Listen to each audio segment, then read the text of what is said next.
تینوں کلموں کے اواخر کے احوال کی مورب و مبنی ہونے کی حیثیت سے پہچان کی جاتی ہے، اور بعض کو بعض کے ساتھ جوڑنے کی کیفیت معلوم ہوتی ہے، یعنی بعض کلموں کو بعض کلموں کے ساتھ کس طرح جوڑا جائے، یہ علم النحو سے حاصل ہوتا ہے۔ والغرض منہ صیانۃ الذہن عن الخطأ اللفظی فی کلام العرب۔ اور اب یہاں پر علم النحو کی غرض، علم النحو کا مقصد صاحب ہدایت النحو بتا رہے ہیں کہ علم النحو کی غرض کیا ہے۔ والغرض منہ، علم النحو کی غرض یہ ہے کہ صیانۃ الذہن عن الخطأ اللفظی فی کلام العرب، کلام عرب میں لفظی خطا سے ذہن کو بچانا، یہ نحو کی غرض ہے۔ کلام عرب میں لفظی خطا سے ذہن کو بچانا، یہ نحو کی غرض ہے۔ یہاں پر ایک سوال پیدا ہوتا ہے کہ بہت سارے لوگ علم النحو جاننے کے باوجود بھی اپنے آپ کو غلطی سے، لفظی غلطی سے نہیں بچا سکتے۔ اس کا جواب یہ ہے کہ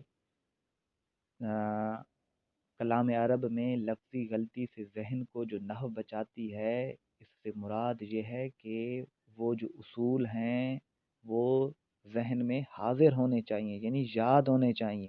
صرف پڑھ لینا کافی نہیں ہوتا، جب تک ان اصولوں کا استحضار نہیں ہوگا، جب تک وہ اصول، وہ قواعد ذہن میں حاضر نہیں ہوں گے، یاد نہیں ہوں گے، اس وقت تک غلطی سے نہیں بچا جا سکتا۔ تو بہرحال لفظی غلطی سے تب بچا جا سکتا ہے جب علم النحو کے قواعد یاد ہوں، صرف پڑھ لینا کافی نہیں ہے، بار بار آدمی ان کو دہراتا رہے۔ وموضوعہ الکلمۃ والکلام، نحو کا موضوع کلمہ اور کلام ہے، یعنی نحو میں کلمہ اور کلام کو ڈسکس کیا جاتا ہے، کو پڑھا جاتا ہے۔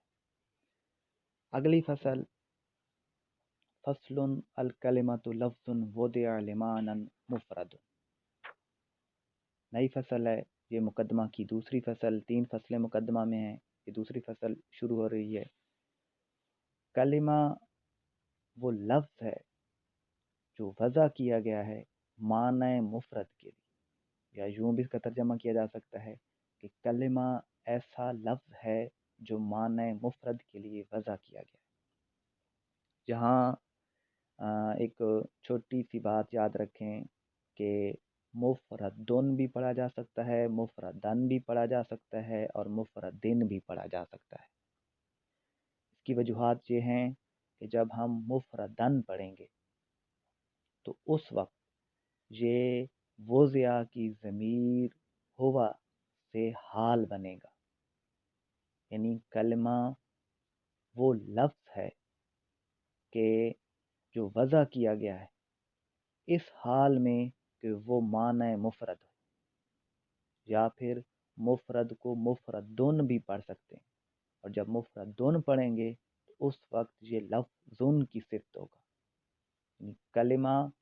وہ لفظ مفرد ہے جو معنی کے لیے وضع کیا گیا ہے، اور مفردن بھی پڑھ سکتے ہیں، اور مفردن جب پڑھیں گے تو یہ مانن کی صفت ہوگا، یعنی چونکہ مانن جہاں تقدیری طور پر مجرور ہے لام جارہ کی وجہ سے، تو اس وقت یہ معنی ہوگا کہ کلمہ ایسا لفظ ہے جو وضع کیا گیا ہے معنی مفرد کے لیے۔ بہرحال تینوں اعراب پڑھے جا سکتے ہیں،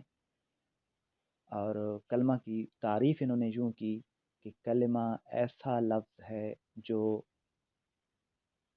وضع کیا گیا ہے معنی مفرد کے لیے، یا کلمہ ایسا مفرد لفظ ہے جو معنی کے لیے وضع کیا گیا ہے۔ وَهِيَ مُنْحَصِرَةٌ فِي ثَلَاثَةِ اقسام، اور یہ یعنی کلمہ 3 اقسام میں منحصر ہے، 3 اقسام میں منقسم ہے، 3 اقسام میں بند کیا گیا ہے۔ کلمہ کی 3 اقسام ہیں،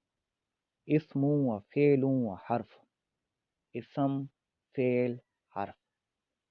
لأنها اما ان لا تدل على معنى في نفسها وهو الحرف۔ پہلے تو انہوں نے صاحب کتاب نے یہ بتا دیا کہ کلمہ کی 3 اقسام ہیں۔ اب ان 3 اقسام کی وجہ حصر بیان کر رہے ہیں کہ یہ 3 ہی اقسام میں کیوں بند ہے، اس کی 3 ہی قسمیں کیوں ہیں، زیادہ یا کم کیوں نہیں۔ تو آگے دلیل حصر بتا رہے ہیں، وجہ حصر بتا رہے ہیں، اور وہ پہلے آپ یوں سن لیں کہ کلمہ 2 حال سے خالی نہیں ہوگا، یا تو کلمہ کے الفاظ خود یعنی بذات خود وہ معنی پر دلالت کرے گا، یا وہ خود معنی پر دلالت نہیں کرے گا۔ اگر کلمہ بذات خود معنی پر دلالت نہیں کر رہا تو وہ حرف ہوگا، اور اگر معنی پر دلالت کر رہا ہے تو پھر 2 حال سے خالی نہیں ہوگا، یا تو اس کے ساتھ زمانہ ملا ہوا ہوگا یا زمانہ ملا ہوا نہیں ہوگا۔ اگر زمانہ ملا ہوا ہو تو وہ فعل ہے، اور اگر زمانہ ملا ہوا نہ ہو تو وہ اسم ہے۔ یہی دلیل حصر صاحب ہدایت النحو آگے بیان کریں گے۔ لأنہا، اس لیے کہ یہ یعنی 3 قسموں میں یہ منقسم ہے، اس لیے کہ کلمہ اما اللہ تدل علی معنی فی نفسها، کہ کلمہ یا تو دلالت نہیں کرے گا اپنی ذات میں معنی پر، فی نفسها کا معنی آپ خود بخود بھی کر سکتے ہیں، یعنی کلمہ خود بخود اپنے معنی پر دلالت نہیں کرے گا، یعنی اپنی ذات کے معنی پر دلالت کرنے کے لیے دوسرے لفظوں کے ملانے کی ضرورت پڑے گی یا نہیں پڑے گی۔ اما ان لا تدل علی معنی فی نفسہ، وہ خود اپنی ذات کے معنی پر دلالت نہیں کرے گا، اور اگر نہیں کرے گا یعنی معنی بتانے کے لیے کلمہ کو دوسرے کلموں کی بھی ضرورت پڑے گی، وہ الحرف ہو تو وہ حرف ہے۔ او تدل علی معنی فی نفسها، یا دلالت کرے گا خود اپنے معنی پر، وَيَقْتَرِنُ مَعْنَاهَا بِأَحَدِ الْأَزْمِنَةِ الثَّلَاثَةِ، اور اس کے معنی سے ملا ہوا ہوگا 3 زمانوں میں سے کوئی ایک زمانہ، یعنی اپنی ذات پر کلمہ اپنی ذات کے معنی پر دلالت کر رہا ہے، یا خود اپنے معنی پر دلالت کر رہا ہے، اور اس کے ساتھ 3 زمانوں میں سے کوئی زمانہ بھی ملا ہوا ہے، وہ الفعل، تو وہ فعل ہے۔ او تدل علی معنی فی نفسها ولم یقترن معناها به،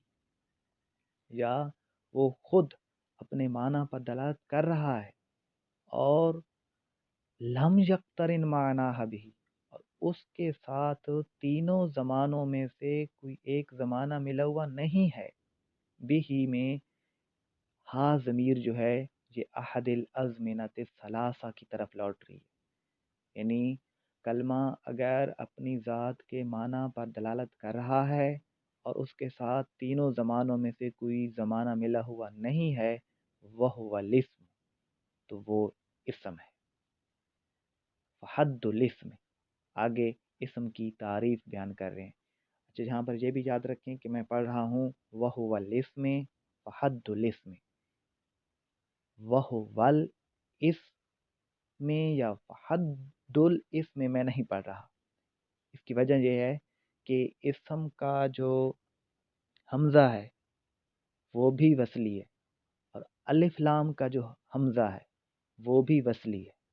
اور قاعدہ ہے کہ حمزہ وصلی درمیان عبارت میں گر جاتا ہے،